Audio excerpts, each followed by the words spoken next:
የትግራይ ጊዜያዊ አስተዳደር፣ የፌዴራል መንግስት፣ የዓለም አቀፍ ማህበረሰብ በትግራይ ጉዳይ ላይ ጣልቃ እንዲገባ ያቀረበውን ጥሪ ዶክተር ደብረጽዮን ገብረ ሚካኤል የሚመሩት ህወሓት ተቃወመ።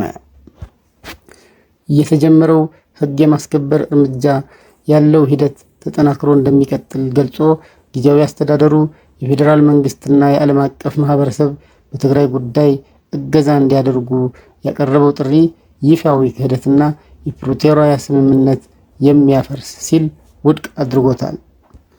ህወሓት ህዝብና ሰራዊት ጊዜያዊ አስተዳደሩ የተሰጡትን ተልዕኮች ለመፈጸም የሚያስችል አመራር ማስተካከያ ይደረግ እንጂ ይፍረስ አላልኩም ብሏል ሲልም ገልጿል።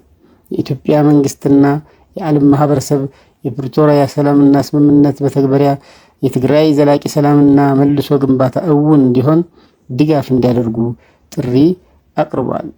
መላው ህዝብ በትግራይ ህገ መንግስታዊ ስርዓት እንዲከበር፣ ተጠያቂነት እንዲረጋገጥና ሰላምና ጸጥታ እንዲሰፍን ግዴታው ይውጣ ሲል ህወሓት አሳስቧል። በተያያዘ ጊዜያዊ አስተዳደሩ ሲያወጣቸው የነበሩ መግለጫዎች ወደ ህዝቡ ሲያሰራጩ የነበሩ የትግራይ ቴሌቪዥንና ድምጽ ወያነ የፌዴራል መንግስትና የዓለም አቀፍ ማህበረሰብ በትግራይ ጉዳይ ጣልቃ እንዲገባ የሚጠይቀውን መግለጫ ሳያስተናግዱ ቀርተዋል።